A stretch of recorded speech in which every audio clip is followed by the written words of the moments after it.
Hey guys, welcome back to Becoming Soulful. We are in a journey of finding what are the activities we can do to fill our soul or become soulful or live a very soul filled life. I'm inviting a lot of interesting people to help ambitious women to find out what their passion is and what are the scope available for them to pursue the passion by seeing the example set by the guest I invite. Today, I have a very, very interesting personality. He is a psychiatrist, and the more interesting aspect of his psychiatric practice is he is involved in sex education. So let us not feel shy when I say sex educationist. I'm going to ask a lot of interesting, curious questions myself. And this is going to be a very, very informative, interesting interview. Please stay till the end. And let me invite Dr. Atul on screen to have a very interesting interaction today. Dr. Atul, can you please come on camera? Hello. Hi, Dr. Atul. Thanks for accepting my invitation. How are you? Yeah, I'm fine. It's my pleasure too.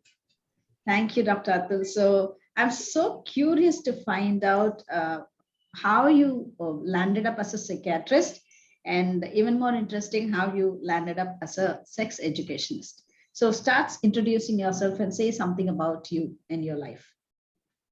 So I'm Dr. Atul Dhage. Actually, I had completed my MBBS and I was preparing for my post-graduation exam. So I was sure that I never wanted to do something like obstetric and gynecology or something like medicine, surgery. I was more interested where I can talk and I can talk with the people, I can get connected with the people. So I found when I was doing the psychiatry posting that I found that this is something I wanted to do, and I want to pursue this stream, and I wanted to go with that. So till that, when I got admitted in the admission for the psychiatry, I was like just doing psychiatry. But after 2-3 months of doing psychiatry, I came to know that I have to see patients who are like having psychosexual problems. So there I came to know about the sexual problems, which are mainly psychosexual. But later on, I started studying about it. I started to attend webinars. I started doing course. So by default, I got landed up into sexology, and I am practicing since sexology since almost now 8 to 10 years. So this is how like psychiatry was by choice, but sexology was by something by like I can say it's accidental. I can say. Probably that is a purpose But of your life. I was interested in that. I was much more curious when I saw 2-3 patients, and I started reading about that. I started gaining knowledge about that, and I found I am much more interested in this thing. And this is the one thing about which people don't like to talk. And People like to talk. People like to talk, but people are scared to admit that they like to talk about this. It's a lot of stigmatized. Yeah, sure. Yeah. Okay. So now since almost 10 years, I'm practicing psychiatry and sexology. So I feel you're so aligned with the life. You have found what is the purpose of your life, and you have picked that, and you're in flow right now. Okay. My basic curious question is, what are the kinds of problems people come with when they come? People don't admit sometimes. So who are the people who come to you, and what kinds of problems they come? You want to me talk about psychiatry or sexology or both? No, both. Psychology a bit, because psychiatry I'm familiar with. The sexual problems I'm not familiar with. So you can combine both, psychosexual. Okay. So most of the time, these are the youth people who are just entered like adolescents or just entered the youth, and they are like they say or they have misconceptions like masturbation is wrong, masturbation is faulty procedure, or it leads to many problems later. Or if you are aware about night falls, which wet dreams, what we call in general layman term. So people are fearful about that. So will this cause problem to me? I'm doing this regularly, so will it affect my sexual life after the marriage? Does size get reduced because of it? And so they have various misconceptions about this thing, and so they came to me. These are the one like major chunk, what I will say. Then second chunk is married people who are married, maybe since just married, and they are not able to have like complete the act because of the problem of vaginismus in the female, or performance anxiety or erectile dysfunction in the male. And after 2 3 years of marriage, some middle-aged people also come for that. And at the old age, like men loses potency, or they start having various problems like erectile dysfunction, premature ejaculation, maybe because of age, or it could be due to other illnesses like diabetes, hypertension, heart problems, or medications they are taking for that. So these are the like various groups. I come across various groups, or people come to me with various different problems. It spread along the life, what I will say, because sex starts in the womb and end in the tomb. What do we say? So all people with all age come to me for the this with this sexual problems. Do they come by themselves or they are brought by the family? Like if you say adolescents, do they come on their own? Most of them come alone, and they come by their soul or their self, because nobody want to talk about that to the parents. Or how will child say that I am masturbating since 10 years and I am fearful about that? They read somewhere, they just came to know about that on website or YouTube. Most of the time the wrong information is given to them, so they get scared. And when they came to know about like Sexologist is available in Ratnagiri, so they came to me, and they come to me and talk about their issues. And even after marriage, rather I asked people to come with the couple, but they are hesitant to bring their couple. So they say that how I have not told my wife that I am going to the sexologist. So they come by their own, and they come alone itself. Okay. They don't And want to disclose about their problem to a couple or others, because they think like man has very like what we can say, he has to hero, be potent, he has to hero. be masculine, he has to be a man. So if there is some scratch on that ego, or something like that, so it's disturbing to them, so they prefer to come alone and by themselves. So you're doing a noble job. You're doing a very noble job. You're helping so many people's happy married life, and this is a family channel. So shall we break some myth also here for people who are watching this? If you don't mind, Dr. Atul. Yeah, definitely, I will be Okay. happy to do So that. what is healthy masturbation? So you deal only with men, or women also come to you?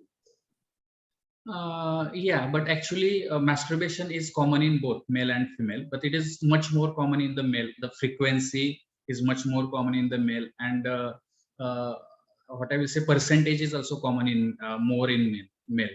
So, few females, or I will say more than 60 to 70% female do masturbate, but they are hesitant to commit that.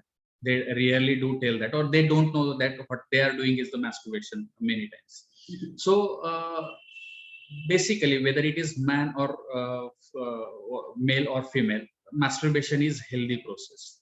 We know that previously, before 1950, what we'll say, the people used to get married early in their life. Like they used to be 12, 13 or 14, and they used to get married, so they were exposed to the sex. They were able to do the sex at that age itself, when they were like just entering the adolescence and this phase of life. So they were like able to do that. Now what happened is that the age of getting marriage is like going almost 25, 30, and sometimes 35 also. And like in Western countries, we can't have sex before marriage. That our culture doesn't allow that, or says it's not good to do that. So because of these things, there is the sexual energy in male and female, and it needs to be get channelized. If they don't have the chance to do the sex, or they don't can't do the sex, then this is the alternative, healthy alternative, what I will say, to channelize their sexual energy. Because every 7 days, 15 days, or at least once in a month, they have that urge to have sexual intercourse or have sex. So this needs to be channelized somewhere.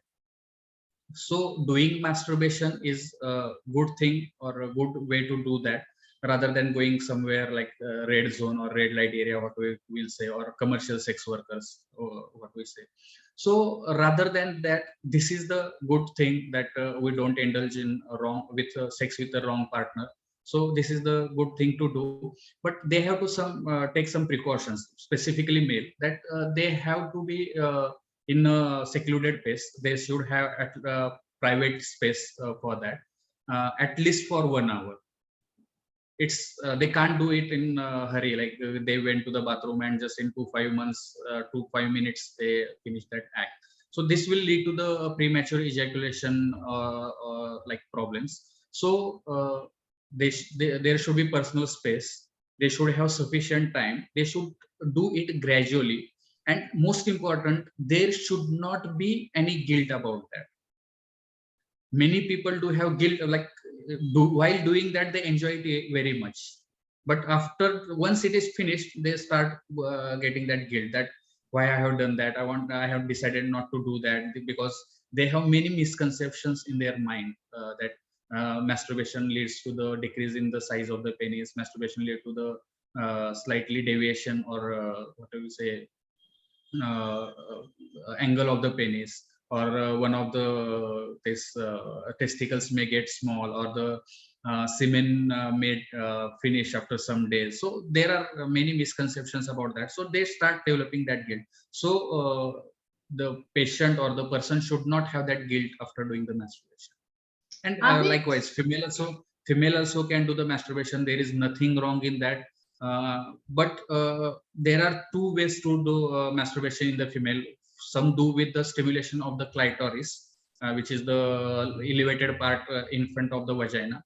So one is that one that way, and another is using some object to insert into the penis and like masturbating. So there are the two ways. Some do, most of the women do the first one, that stimulating clitoris. So there is nothing wrong in that. There should not be any hesitation, but what they should have the privacy, that no one is watching them, so that nowadays blackmailing or something kind of things also happen. So they have to take care of these things itself. Yeah, very beautifully explained. But who is going to tell an adolescent that masturbation is healthy instead of going somewhere else? Or at what age he needs to be oriented? Question number 2. Question number 3, why are we so uncomfortable talking about this? Because whether it is Western or Indian, everybody's human being. Yeah, and with the exposure of so much of accessibility to porn kind of movie dances itself, like even a normal movie has a wrong amount of exposure which will automatically stimulate any person. Yeah. Who is going to bell the cat when we have to do that? Yeah. Actually, we as a group of sexologists, Council for Sex Education and Parenthood International, since almost 10 years, we are saying government that sex education should be started in the school at the maybe after the 8th standard or something like that, so that people like student will get like get knowledge about this thing, and they should be aware of these things. Some thoughts came like that अगर बच्चे को ये पता चलेगा तो वो बच्चे sex में ज्यादा इंडल हो जाएंगे. They will start experimenting sex. So anyways they are going to experiment it, but we have to tell them that what is safe sex, what is unsafe sex, what like masturbation is the better way to experimenting sex rather than indulging sex with someone else or with the wrong partner, or what precautions they should take while doing sex. If both partners decide to have sex, their boyfriend girlfriend, they decide to have sex, but what precautions they should take so that they won't land up with sexually transmitted diseases or like something like unwanted pregnancy. So if they are aware about that, it will be better. So actually it should be started after 7th or 8th standard in school itself, or if like there is good relation with the parent, maybe with mother or father, they can start talking about that. They can gradually tell them, like once they start entering into the adolescence, they can start talking about that. They can tell them frankly that when I was of your age, I started getting these kind of thoughts. So how I was experimenting, what proved to be wrong later, and what should be done, what should be the right way to do that. So parents can do that if possible. If not, it should be made compulsory in the school, I will say. So this is the thing. And second thing, anyways, as you said, like we are hesitant to talk about this, but word is talking about it. Once you enter into the like web on any website, the people, adolescents, will start getting these kind of messages or pop-ups, and they will start like, if they search just about something like that, he will get messages of that kind regularly. So they may land up with the wrong information. If they are searching something like medical websites and some standard website, then that is good, like they can do that.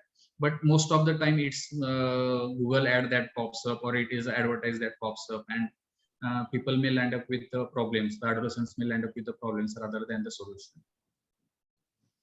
Beautifully explained. My next curious question will be, are you helping the one of the parents, like especially fathers will be the best person to discuss to the boys, because mothers, we discuss when they attain the menstruation, we start discussing about all these, more of a safety point of view we discuss. So girls are always oriented about it, and most of the mothers will, or the sisters will have the liberty to discuss about all this. No, but hardly boys are oriented on this. They don't have an opportunity to figure out this is how, like, a girl gets maturity. We know that she's sexually ready, and she might get all these, and we discuss. Even in those days, my mom was very open enough to discuss all this, whereas I hardly know any father sitting and talking with their son.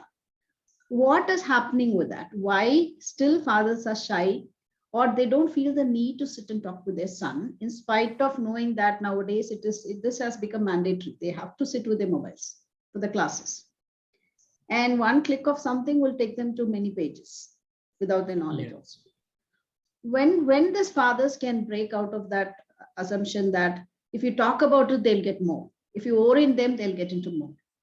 Instead, anyways, they're going to get more of this. Why can't I sit and discuss with my son at particular age? When are these fathers going to get that orientation? When are they going to stop feeling shy about it? Throw some light on that, because this is a family channel. Many fathers will be watching this, and it becomes very mandate for fathers to sit and talk with. Mom will not be much comfortable talking with the son about this. Yeah, definitely, you are right about that. Women, like girl, came to know about the menstruation, or this menarche, or what we say. So but people boys don't get much information about these things from the father or someone else. They have to read the books or something like that. First thing is that the parents are, or the father is not comfortable with that. Like in our society itself, we don't talk about sex openly. And the belief is again that they may start experimenting. It's better that they don't know it. What if they if they came to know about it and they start experimenting about that? So this is any way like going to happen. But father should come out of those thoughts that what if they will start experimenting, or many times the father themselves are not like have knowledge about this, proper knowledge about this. So even if they tell something like, what they will tell is, don't do masturbation is wrong, because they themselves have this kind of attitude towards it, or they have this they don't have proper knowledge about masturbation or safe practice of masturbation. So because of these two things, attitude and lack of knowledge, father usually don't talk about it. So they should start reading about this. They should start watching proper videos from the proper sources about it, and they should start talking about it. There is nothing wrong in that. It is good thing that father talk with their son, but Give us, give us, it has give to us, give us three ice-breaking tips a father can use to start sitting and talking about this. see, basically they can start with their own story. The most better way is to tell their own story. No, they will Like not when say. They will not no, say. no, they have to say. If they won't say, then how will the adolescent, like the son, will trust you? If he want to be like a good relationship with him, friendly relationship with, then he has to come up. He has to open up with this thing. He may modify certain things, but he has to come with that. Like when I was of your age, I started getting these thoughts. I was attracted towards girl, and I started getting these thoughts. So I was curious to know what was this happening, and one day I do that, and suddenly felt good with founding accidental masturbation. So this is something like I found it good, so I started doing it again and again, but I was not I was getting guilt later, that I'm doing this wrong. Well, should I do it this or not? I started getting many doubts about that, so I read about that. So they have to tell it as they are going, like the son is going to face the same things. So if he knows about these things, he will be much more comfortable with that exploration. If he found that he is getting erections in the morning, if he is getting feeling better when he touches his penis, so he will feel that it's okay, it's normal, and it's because I'm getting becoming a man. So if he knows it, there will be less guilt, there will be less curiosity, and he will not jump to this websites or somewhere else Do you if have he any get proper videos? information. Do you have any videos or any of your links which will educate the fathers first to educate the sons? Do you have any information? Not exactly, but I have many videos related to the sexual problems. Actually, I have one course, sex education certificate course in sex education and counseling. So that may help them. Actually, this is the course for the psychologists or trainers who want to enter into this area. But it is also for the adolescents and also for the parents who are parents of the adolescents. So they can join that course and they can contact me for that, that they get more information about that. I have not like videos on the YouTube for the exactly detailed video for that.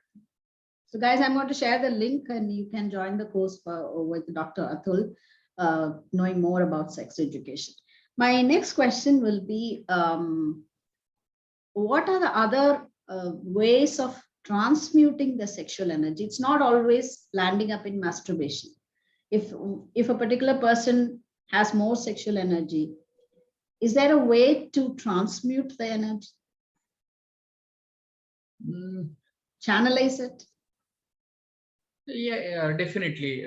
There can be they can turn that energy into the sports. They can turn that energy into the ambitions or whatever they want to do. But many times that is difficult. It's like a meditation. Controlling one's sexual desire is like a meditation. There has to be great power within themselves, and they have to develop that gradually. And as I said, it's occasionally doing it is no problem. Even if they are doing it once a month or once in 15 days, so that there is nothing wrong in that. That is better to do that because they can properly concentrate on the things. Many times what When it happens becomes is when it becomes abnormal? actually anything in excess becomes abnormal. If they are if these thoughts or this act is having problems or repercussions on their health, their study, it really affect their health, but it can affect their study or it can affect their day-to-day schedule. If someone is not sleeping till 2 or 2 p.m in the night, 2 a.m in the night, and watching porn movies and enjoying the sexual acts, so or masturbation, so that is hampering their normal sleep, normal appetite. I had one patient who used to watch porn all the time. He was even not eating on the time. He used to sit in the room. He used to close the door and he used to watch the porn. Porn was his food. Or he used to indulge in masturbation. So it was affecting his daily schedule, his eating habits, his sleeping habits. So that becomes abnormal. Why do they do even that? Why do they do that? Who does that? Like, what happens to that person that he lands up doing that? It's kind of addiction. This is a kind of newer addiction. Like where they start, and when it becomes an addiction. It can start anywhere. If they watch once and they feel it good, so like dopamine release will be there, and that reward center will be activated, and so again and again they want to see that, want to experiment that, and they get like addicted to that. It's difficult to say why they get addicted, but few people get addicted to that. Not everyone, but few people get addicted to it. It's like alcohol itself. So many people try it for the first time, so everyone don't get addicted. Few get addicted to it, and few was like, it's okay, I don't like it, or they indulge in it occasionally. So it's like same like that. Some people watch for the first time and they don't like it and they leave it. There is nothing like that, or like, I don't like that. There are few who want to watch it once in 10 days, 15 days to get help themselves channelize their energy or do masturbation. And there are few who gets addicted and they get like spend their most of the time into watching porn or doing sexual activities, and they skip other activities, important activities of the life. So when it starts affecting their relationship, their personal life, their daily routine, their work or their study, then it becomes abnormal. True, 100% true. My next question will be married couple. If one person is not having the desire which the other person has, the wife might have more desire, the husband might not have, or the husband might have more desire and the wife might not have. How do they cope?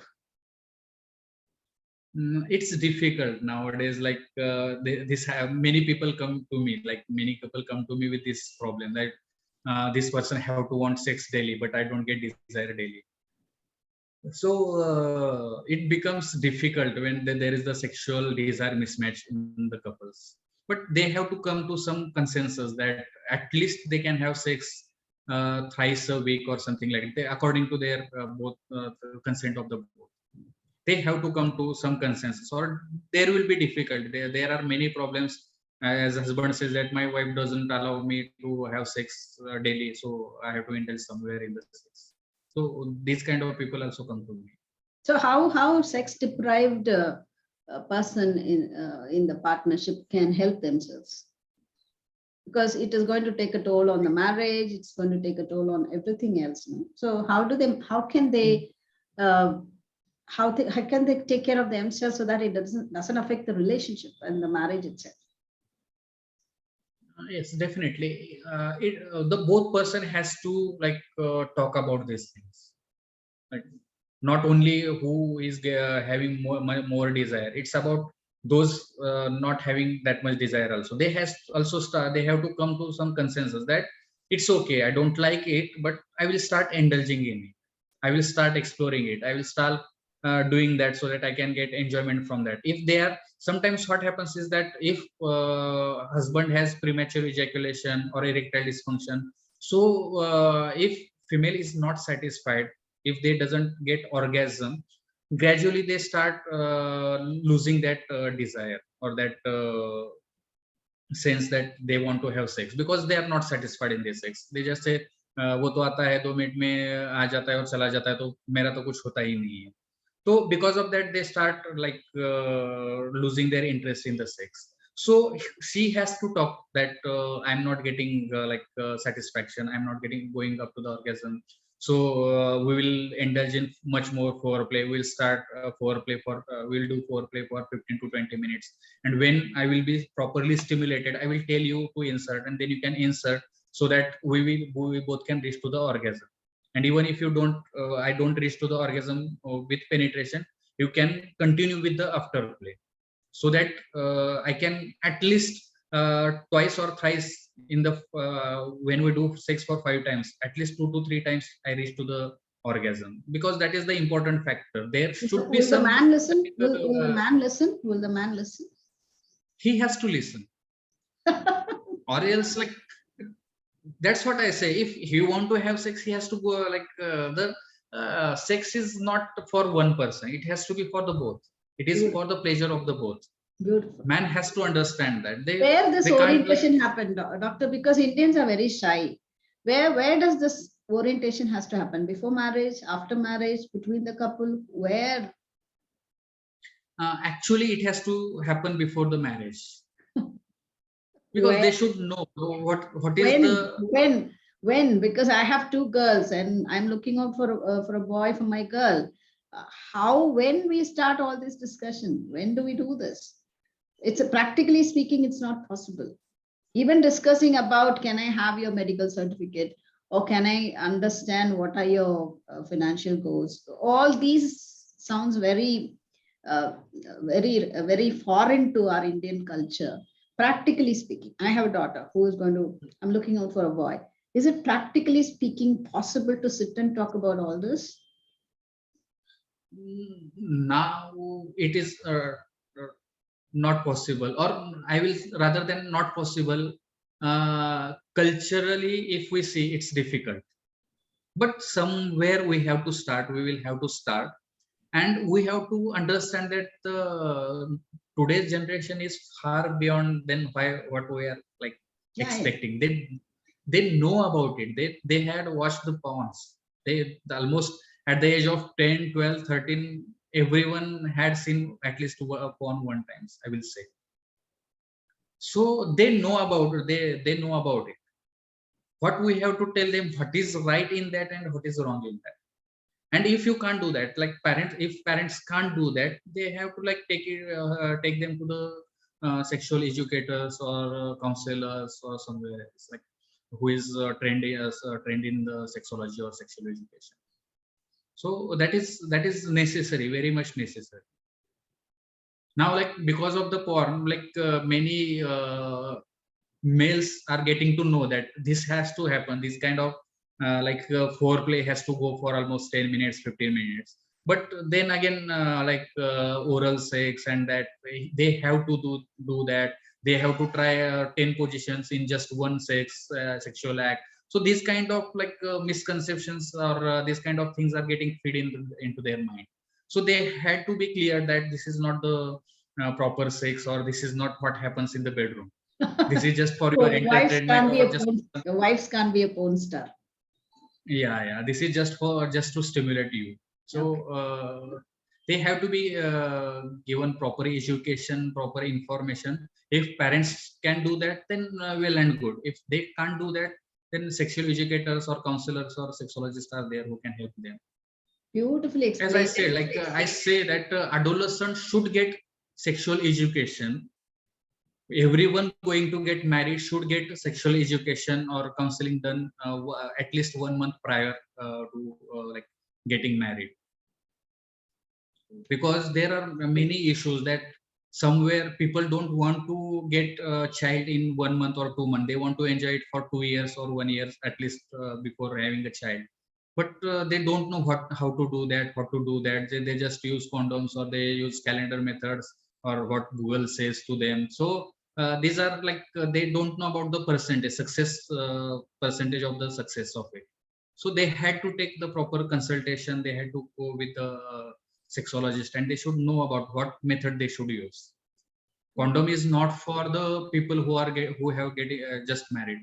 Condom is for someone who gets who indulge in the sex once in 6 months, 3 months, or something like that.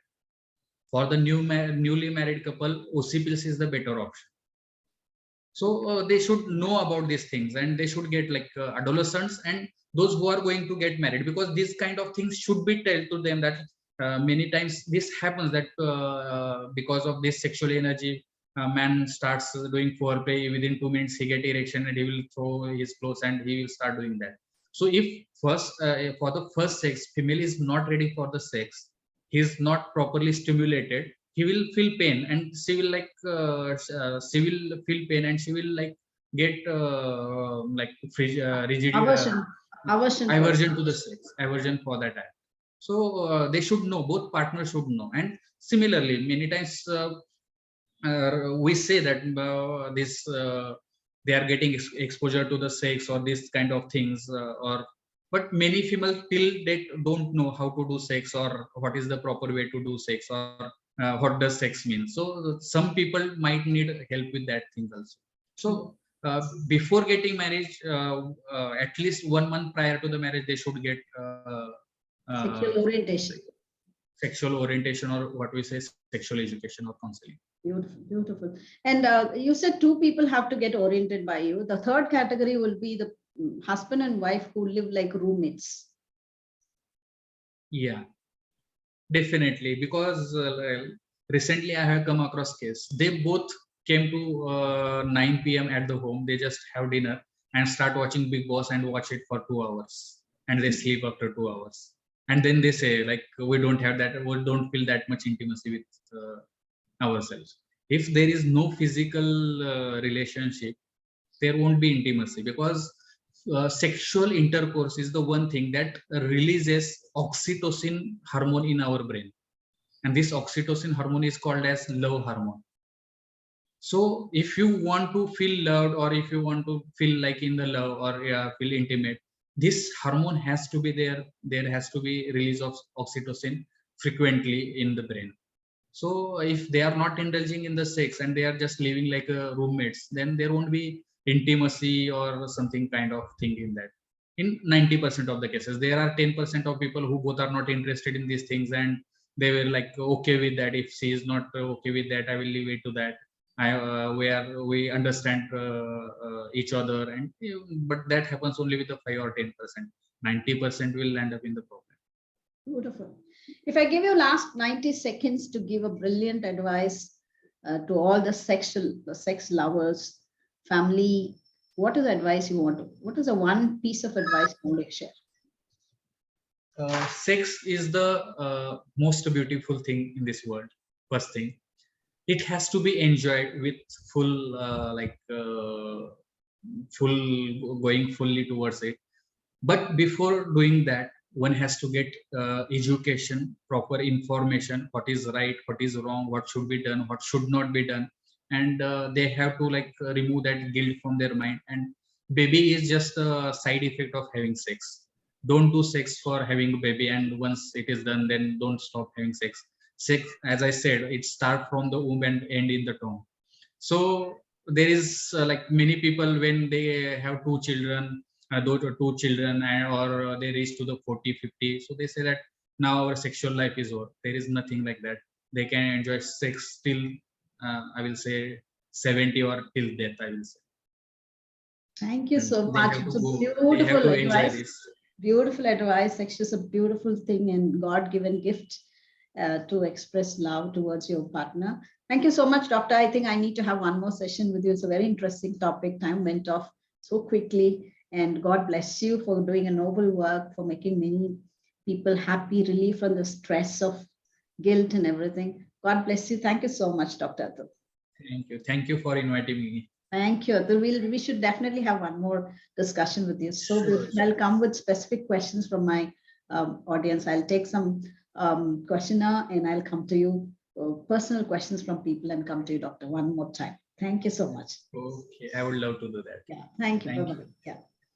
So that is Dr. Atul, guys. It was so interesting. Time flew off, though it is a stigmatized topic. I felt by asking more questions about it, because we are also shy about speaking about sex, but it's high time we speak, because it's one of the interesting thing in life, misunderstood much. Nobody talks about it.